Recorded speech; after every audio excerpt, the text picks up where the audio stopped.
महादेव ने बोला, सुमन से पूछकर आपको बताऊंगा।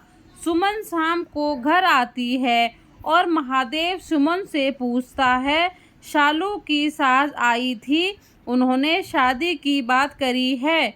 सुमन बताओ, तुम अपनी जीजा से शादी करोगी? सुमन बोलती है, पापा जैसा आपको ठीक लगे। फिर सुमन और उसके जीजू की शादी हो जाती है। शादी होने के बाद सुमन अपने सास और अपने पति के साथ अच्छा करती है और उनको खुश रखती है, और वहीं सालू की बेटी के साथ बुरा व्यवहार करती है। सुमन बोलती है, मेरा बच्चा होगा तब तक इसको यहाँ से मैं भगा दूंगी, क्योंकि मैं अपने बच्चे का प्यार किसी और के साथ नहीं बांट सकती। सालू की बेटी गुमसुम रहने लगी। घर वाले पूछते थे, वहीं बच्ची कुछ नहीं बताती। सुमन उस छोटी बच्ची को मारती पीटती। एक दिन किचन में सुमन ने उस बच्ची का हाथ जला दिया और घर वालों ने पूछा तो बोल देना मैं गिर गई थी। अगर किसी को बताया तो मैं तुम्हारे साथ और गलत करूंगी। बच्ची रोती रोती अपने माँ के कमरे में गई और अपनी माँ की फोटो से लिपटकर रोने लगी। कुछ देर बाद उसका पापा वहाँ आता है और बोलता है, बेटा ये कैसे हुआ? बच्ची ने कुछ नहीं बताया। जब से शादी हुई बच्ची गुमसुम रहने लगी। घर वालों को कुछ भी समझ नहीं आया।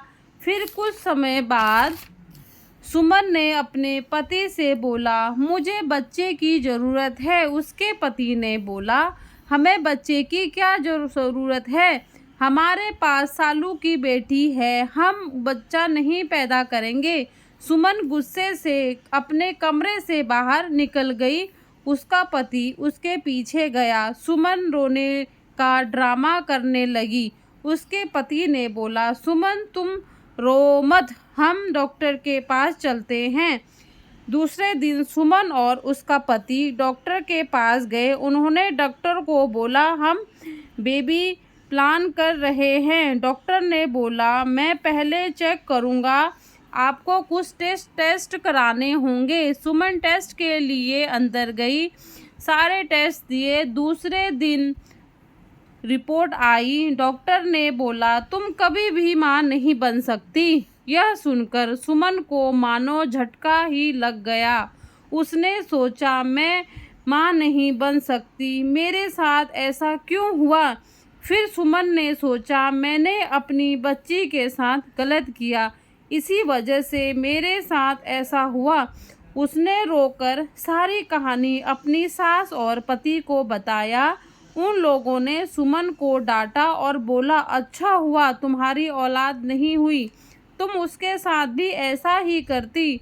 सुमन ने अपने पति और अपनी सास के पैर पकड़ लिए और माफ़ी मांगी, मुझे माफ़ कर दो, मुझे मेरे कर्मों की सज़ा तो भगवान ने दे दिया। उसने उस छोटी बच्ची से माफ़ी मांगी और उसको गले लगा लिया। हम किसी के साथ गलत करते हैं, भगवान सब देखता है और उसके हिसाब से ही हमें हमारे कर्मों की सज़ा मिलती है। धन्यवाद। अगर आपको मेरी कहानी पसंद आए तो मेरे चैनल को लाइक, शेयर, सब्सक्राइब करें।